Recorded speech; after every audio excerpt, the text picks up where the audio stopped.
I'm Brian Cunningham, Director of Communications for Newcastle County Government and County Executive Matt Meyer. Thank you for taking time out of your day to join us, and thank you to Penny for bringing this to our attention and contacting the County Executive about this important event. So why don't we go ahead and get started? I'm going to go ahead and Matt's right there. I was just making sure Matt didn't wander off. I'm going to go ahead and introduce County Executive Matt Meyer.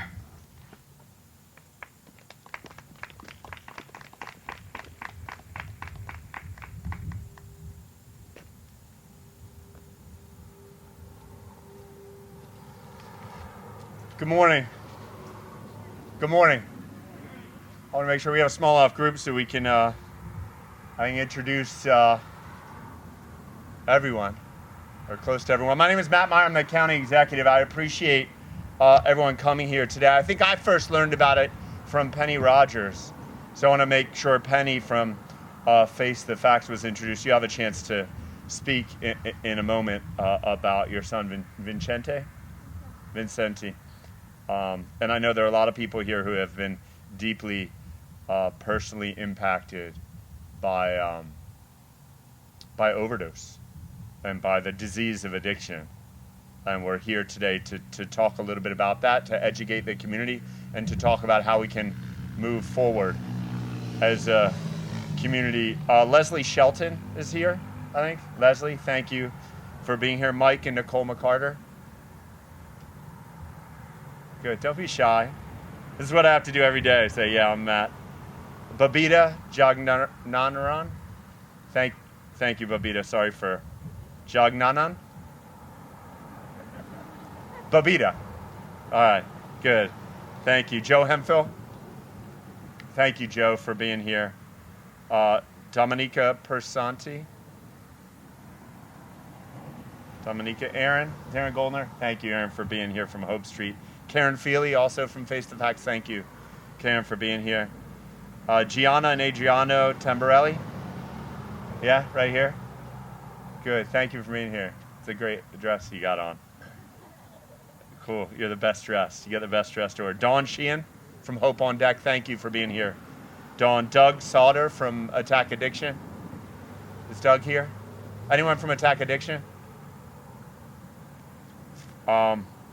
Zachary Bigg and Lauren Bryant from the Firm Foundations. Thank you both for being here. Who did I miss? What's your name? From Face the Facts as well? From Connections. Thank you, Diane, for being here. Anybody else? Bill?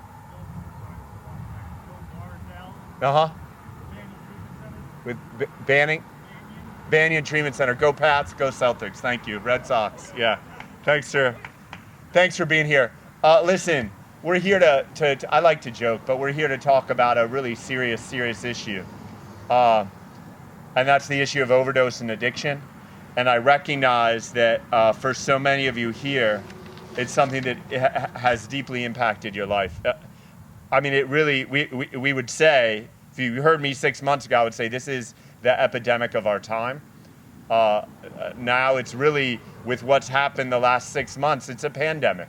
That those who were really facing difficulty 6 months ago, struggling with mental health and substance use, based on what I see, and many of you are on the front lines much more than I am, you see it's gotten much worse. And there are people who were not struggling with this at all 6 months ago, who today, because of what's going on, because of this other pandemic, COVID-19, and because of the isolation it creates, are struggling with it even more. And one thing I've learned, I'm finishing up my first term as county executive in 4 years, is government can't do it all. We can't do it all. We need people like you. We need your understanding, your depth of experience, and more than anything, your passion for this. My experience dealing with individuals in the overdose awareness community is you're not sleeping at night unless we get this right. You're not sleeping at night unless we get this right. In some ways, you're the conscience of our community. And I recognize that and appreciate that. And part of lowering this flag today is to honor you and all of your commitment, to know that not only I know among the crowd here are many, many lost loved ones, but there are many, many loved ones who are alive today because of your tremendous work. And we got to make sure the community knows about it. We got to make sure the community, our government, is continuing to support your efforts. And we're doing everything we can to reduce and hopefully one day eliminate the disease of addiction from our community. How many of you have read Sam Quinones's book, Dreamland? Ever read Dreamland? It's an extraordinary book. Sam was here maybe 2 years ago, and it details sort of the history over the past 25, 30 years of heroin in America, starting with the intensive investment in marketing of prescription drugs, of painkillers, and how companies, big corporations, Purdue Pharma's desire to make huge profits turn into illness, the illness of addiction, and eventually disease and death of so many. And he wrote that heroin is, I believe, the final expression of values we have fostered for 35 years. It turns every addict into narcissistic, self-absorbed, solitary, hyper consumers. A life that finds opiates, turns away from family and community and devotes itself entirely to self-gratification by buying and consuming one product, the drug that makes being alone not just all right, but preferable. I believe more strongly than ever that the antidote, the cure to heroin, is community. If you want to keep kids off heroin, make sure people in your neighborhood do things together, in public often. Form your own dreamland and break down those barriers that keep people isolated. Don't just have play dates. Go out and play. Bring people out of their private rooms, whatever forms those rooms take. We all have responsibility for each other. We might even consider living more simply. Pursuit of stuff doesn't equal happiness, as any heroin addict will tell you. People in some places I've been may emerge from this plague more compassionate, more grounded, willing to give children experience rather than things, and show them that pain is part of life and often endurable. The antidote to heroin may well be making your kids ride bikes outside with their friends and let them skin their knees, let them get hurt a little bit, and working all together to cure that hurt. That's the good news. We don't just sit around and take the beating. We act like Americans always have. Heroin is fearsome enough to force us to action.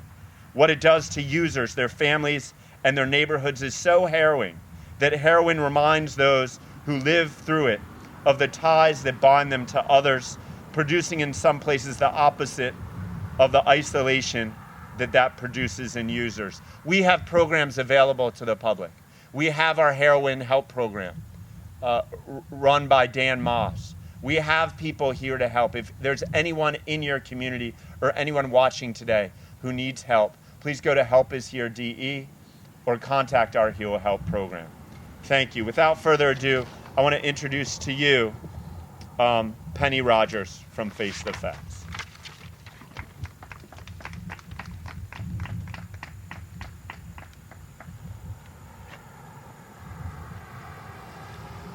Good morning. First, I would like to thank County Executive Matt Myers. He was the very first one to say yes. I emailed his office and he inboxed me through Facebook. Thank you. He inboxed me through Facebook saying that he was on board and that we would lower the county flags. Since that time, we have been somewhat unrelenting. We have pursued this pretty fiercely. So today, the flags in the state of Delaware will be lowered in recognition for overdose awareness. I want to thank everybody here today, especially my brother, who's sitting there, who was the very first person I called the day that my son passed away. He's been my rock for my entire life. So to be able to share this with him today means more than I could ever say. Out here today are my two best friends and everybody who, last night I had the pleasure of speaking at the Firm Foundation's event, and I was able to talk about the angels who walk among us, and those people are here today. Angels are not something we can't see. They are the people who carry us every single day. And I'd like to thank Karen Feely, who, without her, Face the Facts wouldn't be here. I would not have found my purpose after Vin passed away. It was a dinner at the funeral home that started all of this, and here we are. In November, we will celebrate 2 years with Face the Facts. And I would like to believe that we're making a difference with all the other groups out there. So I just want to thank everybody for being here. I want to thank County Executive Matt Myers for lowering the flags today, and Brian Cunningham for answering my 10,000 emails since April. So I just want to thank everybody for being here today.